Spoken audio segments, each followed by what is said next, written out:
Hello friends, എല്ലാ കൂട്ടാക്കും മൗനരാഗം സീരിയലിന്റെ ഇന്നത്തെ നല്ലൊരു എപ്പിസോഡിലേക്ക് തന്നെ സ്വാഗതം കേട്ടോ. ചാനൽ ആദ്യമായിട്ടാണ് കാണുന്നതെങ്കിൽ ഒന്ന് സബ്സ്ക്രൈബ് ചെയ്ത് ലൈക്ക് ചെയ്ത് സപ്പോർട്ട് ചെയ്യാൻ വേണ്ടി മറക്കല്ലേ. അങ്ങനെ എപ്പിസോഡ് തുടങ്ങുമ്പോൾ തന്നെ കാണിക്കുന്ന രൂപേനെ ഹോസ്പിറ്റലിൽ നിന്ന് തിരിച്ചു കൊണ്ടുവരും കേട്ടോ. കിരണും ചന്ദ്രസേനും കൂടി രൂപേനെ തിരിച്ചു കൊണ്ടുവരുമ്പോൾ കല്യാണി വേഗം തന്നെ രൂപയുടെ അടുത്തേക്ക് പോകുന്നുണ്ട്. അമ്മക്കിപ്പ എങ്ങനെയുണ്ട് അമ്മ എന്ന് ചോദിക്കുമ്പോൾ എനിക്കൊരു കുഴപ്പമില്ല മോളെ എന്ന് പറയാണ്. ചന്ദ്രസേനൻ പറയുന്നുണ്ട് രൂപക്ക് ഒന്ന് ഓക്കെ ആയി വന്നതായിരുന്നു. ആ സമയത്താണ് ഷാനിയുടെ വിവരം രൂപ അറിഞ്ഞത്. അപ്പൊ വീണ്ടും BP കുറഞ്ഞു. അതാ ഇന്ന് വരാന്ന് വെച്ചത്. അമ്മക്ക് കുറച്ചും കിടക്ക് വാ എന്ന് പറഞ്ഞിട്ട് രൂപേനെയും കൂട്ടിക്കൊണ്ട് മുകളിലേക്ക് പോവാണ് കല്യാണി. ആ സമയത്ത് ചന്ദ്രസേനൻ പറയുന്നുണ്ട് കിരണോട്, എടാ എന്നാലും എങ്ങനെയായിരിക്കും ആ കൊലയാളി അകത്ത് കയറിയത്? അതിനെക്കുറിച്ച് ഒരു രൂപവും ഒരു ധാരണയും ഇതുവരെ കിട്ടിയില്ലല്ലോ. എന്തായാലും അകത്തു നിന്നുള്ള ആരോ വാതിൽ തുറന്നു കൊടുത്തെന്നുള്ള കാര്യത്തിൽ ഒരു സംശയവും വേണ്ട. കിരൺ പറയുന്നുണ്ട്, അച്ഛൻ ആരെയും സംശയിക്കണത് ആന്റീനെയാണോ? പറയാൻ പറ്റില്ല. ചിലപ്പോ അവക്ക് ഒരു ദേഷ്യവും വാശിയൊക്കെ നമ്മുടെ അടുത്തുണ്ടെങ്കിലോ. എന്തിനച്ചാ? അത് വേറൊന്നും അല്ലടാ, രാഹുലിനെ നമ്മളാണല്ലോ കൊന്നത്, പ്രത്യേകിച്ച് നീ. അപ്പൊ നിന്നെ കല്യാണി അവൾക്ക് ദേഷ്യം ഉണ്ടെങ്കിലോ? അതുകൊണ്ടായിരിക്കും ചിലപ്പോ അവളിങ്ങനെ ചെയ്തത്. ഇപ്പോഴത്തെ സാഹചര്യത്തിൽ ഒരിക്കലും ആന്റി അതിനെ കുറിച്ച് ചിന്തിക്കുമെന്ന് എനിക്ക് തോന്നുന്നില്ല അച്ഛാ. ആരെയും കണ്ണടച്ച് വിശ്വസിക്കാൻ പറ്റില്ലല്ലോടാ, അതുകൊണ്ട് ചോദിച്ചതേ ഉള്ളൂ. പിന്നെ കല്യാണി മോൾക്ക് താര ഒരു മെസ്സേജ് അയച്ചല്ലോ സൂക്ഷിക്കണമെന്ന് പറഞ്ഞിട്ട്. താരയാണെങ്കിൽ ഇവിടെ വരാറുമില്ല. അവൾക്ക് ഇപ്പൊ എന്തൊക്കെയോ മാറ്റമുള്ള പോലെ തോന്നുന്നുണ്ട്. ഒരു കാര്യം ചെയ്യാം, കല്യാണി മോളെ ഒന്ന് അങ്ങോട്ടേക്ക് വിടാം, അവളൊന്ന് സംസാരിക്കട്ടെ. ചിലപ്പോ അവള് അവള് ചില കാര്യങ്ങൾ തുറന്നു പറഞ്ഞെന്ന് വരും എന്ന് ചന്ദ്രസേനൻ പറയുമ്പോൾ കിരൺ പറയും, ഞാനും അതിനെക്കുറിച്ച് ആലോചിക്കായിരുന്നു.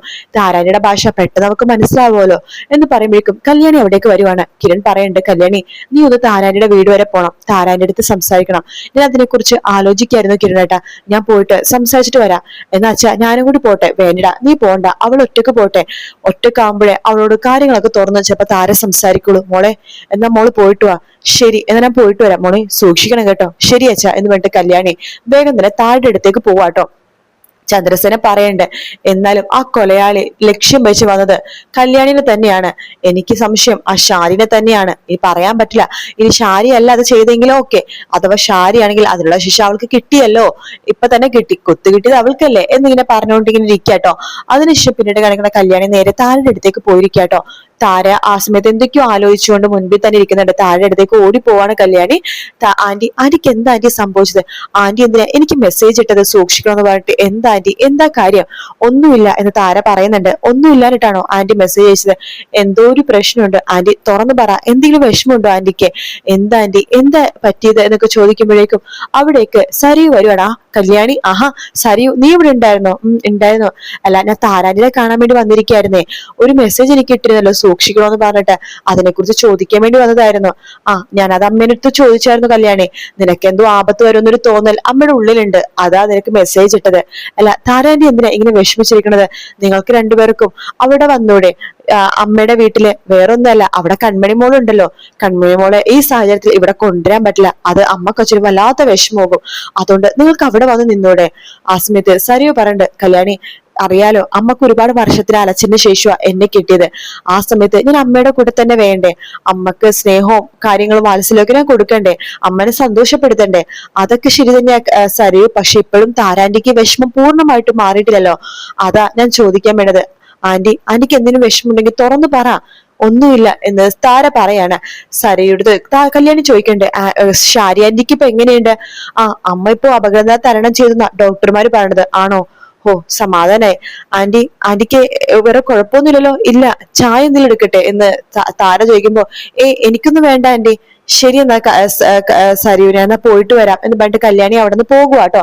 കല്യാണി പോയി കഴിയുമ്പോഴേക്കും സരിയു പറയുന്നുണ്ട് താരയുടെ, ദേ കണ്ടില്ലേ നിങ്ങൾ മുഖവും കയറ്റിപ്പിടിച്ച് വിഷമിച്ചിരിക്കുന്നോണ്ട് ഓരോരുത്തർ ചോദ്യവുമായിട്ട് വരുന്നത്. പിന്നെ നിങ്ങൾ മെസ്സേജ് അയച്ചതിന്റെ ഇത് വരുന്നത് കണ്ടില്ലേ? ഇനിയിപ്പൊ കിരണും ചന്ദ്രസേനും കല്യാണിയും ഒക്കെ തന്നെ ഇതിനെ കുറിച്ചായിരിക്കും ആലോചിക്കുന്നുണ്ടാവാം. നിങ്ങൾ എന്തിനാണ് അങ്ങനത്തെ ഒരു മെസ്സേജ് അയച്ചത്?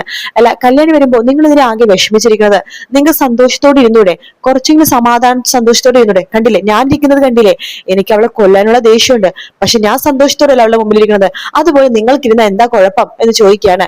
താര ഒന്നും മിണ്ടുന്നില്ല. താരടുത്ത് സരിയു പറഞ്ഞു, നോക്കിയേ ഞാൻ നിങ്ങളുടെ സ്വന്തം മകളാണ്, സ്വന്തം ചോര. പക്ഷെ അവളോ നിങ്ങളുടെ ആരുമല്ല. സ്വന്തം മകളുള്ള സ്നേഹം ഉണ്ടെങ്കിൽ നിങ്ങൾ എന്റെ കൂടെ വേണം നിൽക്കാനായിട്ട്. നോക്ക്, നിങ്ങളെ എന്റെ അച്ഛനെ സ്നേഹിച്ചു, പ്രസവിച്ചു, കുറച്ചു നാൾ മാത്രമേ സ്നേഹിച്ചുള്ളൂ. പക്ഷെ ഞാൻ കിരണിനെ സ്നേഹിച്ചത് കുറച്ചു നാളല്ല, ഒരുപാട് വർഷങ്ങളാണ്. അങ്ങനെയുള്ളപ്പോ കിരണിനെ എനിക്ക് തന്നെ വേണം എന്നിങ്ങനെ സരിയു പറയണം. അതൊക്കെ കേട്ട് താര സരിയുവിന്റെ മുഖത്തേക്ക് നോക്കുവാട്ടോ. ഞാൻ പറഞ്ഞത് നിങ്ങൾക്ക് മനസ്സിലായില്ലേ? മനസ്സിലായോന്ന് നോക്ക്, എന്റെ കൂടെ നിങ്ങൾ നിൽക്കണം. അഥവാ കിരണിനെ എങ്ങാനും എനിക്ക് കിട്ടിയില്ലെങ്കിൽ എന്റെ ഉള്ളിൽ ഇപ്പൊ നിങ്ങളെങ്ങാനും അവർക്കെങ്ങാനും പറഞ്ഞെങ്കിലുണ്ടല്ലോ, നിങ്ങളുടെ മുമ്പിൽ നിന്ന് കത്തും, നോക്കിക്കോ എന്ന് പറഞ്ഞിട്ട് സരിയു അവിടെ നിന്ന് പോവാണ്. താര ആകെ വിഷമിച്ച് അവിടെ തന്നെ അങ്ങ് നിൽക്കുക കേട്ടോ. പിന്നീട് കാണിക്കുന്ന പ്രകാശിനെയാണ്. പ്രകാശൻ ജയിലിൽ ഒരു പണി ചെയ്തുകൊണ്ടിരിക്കുകയാണ്. ആ സമയത്ത് മനോഹർ അടുത്തേക്ക് വരുന്നുണ്ട്. അങ്കിളിന് അങ്കിളുടെ മക്കളെ കാണണമെന്ന് ആഗ്രഹമുണ്ടോ? അത് പിന്നെ ആഗ്രഹം ഇല്ലാതിരിക്കൂടാ, നിനക്ക് കൺമണി മോളെ കാണാൻ ആഗ്രഹമില്ലേ? അതുപോലെ തന്നെയാണ് എനിക്ക് എന്റെ പെൺമക്കളെ കാണാനും ആഗ്രഹം. ഉണ്ട് അങ്കിളെ, എനിക്ക് എന്റെ പെൺമക്കളെ കാണുമ്പോൾ വല്ലാത്തൊരു സന്തോഷമാടാ. അത് പറയുമ്പോഴേക്കും മനോഹർ പറയണ്ട്, എനിക്കും അങ്ങനെ തന്നെയാ. കൺമണി മോളെയും കൊണ്ട് കല്യാണി വരുമ്പോഴേ അവളുടെ മുഖം, കൺമണി മോളുടെ മുഖം കാണാൻ വേണ്ടി കാത്തിരിക്കാൻ ഞാന്. എന്തൊരു സന്തോഷമാണെന്നറിയാം മോളുടെ മുഖം കാണുമ്പോഴേക്കും. നിനക്കറിയാവോ, ഞാന് 10-25 വർഷം എന്റെ പെൺമക്കളെ സ്നേഹിച്ചിട്ടില്ല. അവനെ മാത്രം സ്നേഹിച്ചത്, വിക്രത്തിനെ. ഈ സ്നേഹിച്ചു കൊല്ലുക എന്നൊക്കെ നീ കേട്ടിട്ടുണ്ടോ? അതുപോലെ ഞാൻ അവനെ സ്നേഹിച്ച് കൊന്നത്. എന്നിട്ട് അവൻ ഇങ്ങനത്തെ ഒരു രീതിയിലായി പോയത്. ഞാൻ അവന്റെ മരിക്കണ മുമ്പ് കാല് പിടിച്ചു പറഞ്ഞു, എന്റെ പെൺമക്കളെ വെറുതെ വിട്, അവര് ജീവിക്കട്ടെ, നിനക്കൊരു പ്രശ്നം ഉണ്ടാവില്ലല്ലോ, നിനക്കും നന്നായിട്ട് ജീവിക്കാം എന്നൊക്കെ പറഞ്ഞു മനസ്സിലാക്കി. പക്ഷെ അതൊന്നും അവൻ കേട്ടില്ല. അവൻ എങ്ങനെയെങ്കിലൊക്കെ അവരെ കൊല്ലുന്നുള്ള വിചാരം മാത്രമായിരുന്നു. മനോഹർ പറയണ്ട്, ഞാൻ ഇടയ്ക്ക് ആലോചിക്കും അങ്ങളെ നമ്മുടെയൊക്കെ ജീവിതത്തെ കുറിച്ച്. എന്താണ് മോനെ? അല്ല, നമ്മളൊക്കെ എങ്ങനെ ആയിപ്പോയല്ലോ അങ്ങളെ, നല്ല സമയത്തൊന്നും നന്നായിട്ട് ജീവിച്ചില്ല. ശരിയാ നീ പറഞ്ഞത് എന്ന് പറയുമ്പോ നമ്മുടെ സാഹചര്യം നമ്മളെ കൊണ്ട് ഇങ്ങനെയൊക്കെ ആക്കിയത്. ഞാൻ ജനിച്ചിരുന്ന സാഹചര്യം നിനക്കറിയായിരിക്കും ചിലപ്പോ. ഞാൻ പറയാം, അവിടെ പെൺമക്കള് വാഴില്ല, പെണ്ണുങ്ങൾ വാഴാൻ പാടില്ല. എങ്ങാനും പെണ്ണുങ്ങളെയാണ് നമ്മുടെ ഭാര്യമാർ പ്രസവിക്കണമെന്നുണ്ടെങ്കിലല്ലോ ആ പെൺമക്കളെ അപ്പൊ തന്നെ ഇല്ലാതാക്കണം. പിന്നെ ഭാര്യമാരെ വെറുക്കണം, അവരെ നമ്മൾ അടുപ്പിക്കാനേ പാടില്ല. ഇതൊക്കെ ഞാൻ കേട്ടിട്ടുണ്ടോ? വല്ലാത്തൊരു നാട് തന്നെ അങ്കിളെ അത്. അതെ, അത് വർഷങ്ങൾക്ക് മുമ്പാ മോനെ. ഇപ്പൊ ആ നാട്ടില് മാറ്റങ്ങളൊക്കെ വന്നു കാണും. എനിക്ക് ആ നാടിനെ കുറിച്ച് ആലോചിക്കാനേ വയ്യ. അവിടെ ജനിച്ച് വളർന്ന് എനിക്ക് ആ ഒരു രീതി ആയിപ്പോയി. അതാ എന്റെ ഇങ്ങനെ ഒരു രീതിയിൽ ഞാൻ ആയിപ്പോയത് എന്ന് പറയാണ്. ആ സമയത്ത് മനോഹരനോട് പറയുന്നുണ്ട് നമ്മുടെ പ്രകാശ്, നിന്റെ സാഹചര്യം അങ്ങനെ തന്നെ ആയിരുന്നല്ലോ മോനെ. നിന്നെ നോക്കി വളർത്താനും ചെയ്യാത്ത തെറ്റിനൊക്കെ നീയും ഒരുപാട് ശിക്ഷ അനുഭവിച്ചിട്ടില്ലേ? ഉണ്ടെങ്കില് ഞാൻ പിന്നെ ഒരുപാട് പെണ്ണുങ്ങളെ ജീവിതം തകർത്തിട്ടുണ്ട്. അതിനെക്കുറിച്ച് ആലോചിക്കുമ്പോഴേ എനിക്ക് എന്നെ തന്നെ കൊല്ലാൻ വേണ്ടി തോന്നും. മനസ്സ് കല്ലാവും അങ്ങളെ. ഞാൻ ഒന്നും അതിനെക്കുറിച്ച് ആലോചിക്കാതിരിക്കുകയാണ്. സാരില്ലടാ എന്നൊക്കെ പറഞ്ഞിട്ട് ഇങ്ങനെ സംസാരിച്ചുകൊണ്ടിരിക്കുക. അവിടേക്ക് വാർഡൻ വരുവാട്ടോ. എടാ പ്രകാശ, നിനക്ക് പെൺമക്കളെ കാണുന്ന ആഗ്രഹമില്ലേടാ? പിന്നെ ഉണ്ട് സാറേ. അതെ, നിന്റെ പെൺമക്കൾ വന്നിട്ടുണ്ട്. ആണോ? അവന്റെ മുഖത്തൊരു സന്തോഷം കണ്ടില്ലേ? പിന്നെ സന്തോഷം ഉണ്ടാവും സാറേ, ഞാൻ എന്റെ പെൺമക്കളെ കാണാൻ വേണ്ടിട്ടല്ലേ ഇവിടെ കാത്തിരിക്കണത്. ശരി, നിന്റെ പെൺമക്കൾ വന്നിട്ടുണ്ട്, പോയി കണ്ടിട്ട് വാ എന്ന് പറഞ്ഞിട്ട് പ്രകാശിന് അവിടുന്ന് അപ്പുറത്തേക്ക് പോവാട്ടോ. മനോഹരനോട് വാർഡൻ പറയുന്നുണ്ട്, കണ്ടില്ലേ അവന്റെ ഒരു സന്തോഷം. അതെ, അങ്കിളിന പെൺമക്കൾ വെച്ച ഇപ്പൊ ജീവനാണ്. നിനക്ക് നിന്റെ മോളെ കാണണമെന്ന് ആഗ്രഹമില്ലേടാ? ഉണ്ട് അങ്കിളെ, കല്യാണിന്റെ അടുത്ത് കാണണമെങ്കിൽ പറയും. കല്യാണി വരുമ്പോ കല്യാണത്ത് പറയണം കേട്ടോ, എന്റെ മോളെ കൊണ്ടുവരട്ടെ. ഞാൻ പറയാടാ, അത് നീ പറഞ്ഞില്ലെങ്കിലും ഞാൻ പറയും എന്ന് പറഞ്ഞിട്ടാണ് പ്രകാശിന് അവിടുന്ന് പോണത്. ആ സമയത്ത് വാർഡൻ പറയണ്ടേ, എടാ നിനക്ക് ഒരു മകളല്ലല്ലോ ഉള്ളൂ, കുറെ മക്കളില്ലേടാ? ഉണ്ട് സാറേ, പക്ഷെ അവരുടെ മുഖം ഞാൻ കണ്ടില്ലല്ലോ, കൺമണി മോളെ മാത്രമല്ലേ കണ്ടിട്ടുള്ളൂ എന്ന് പറയാണ്. എന്തായാലും നീ ഇവിടെ നിൽക്ക്, ചിലപ്പോ നിന്റെ മകളെ വരുമായിരിക്കും എന്നൊക്കെ പറയാണ്. പ്രകാശൻ നമ്മുടെ മക്കളെ കാണാൻ വേണ്ടി വേഗം അടുത്തേക്ക് അവിടെ കാണാൻ പോണ സ്ഥലത്തേക്ക് പോകുമ്പോ കാർത്തിക ഇല്ല കേട്ടോ. അയ്യോ, കാർത്തിക മോളെ എവിടെ എന്ന് ചോദിക്കുമ്പോ കാദംബരി പറയണ്ട, അച്ഛാ അത് ദിലീപേട്ടൻ വന്നിട്ടുണ്ടായിരുന്നു, ഇന്ന് രാവിലെയാ വന്നത്. അതുകൊണ്ട് ചേച്ചി അങ്ങോട്ടേക്ക് പോയി, ഞങ്ങൾ രണ്ടുപേരും മാത്രമേ വന്നോളൂ.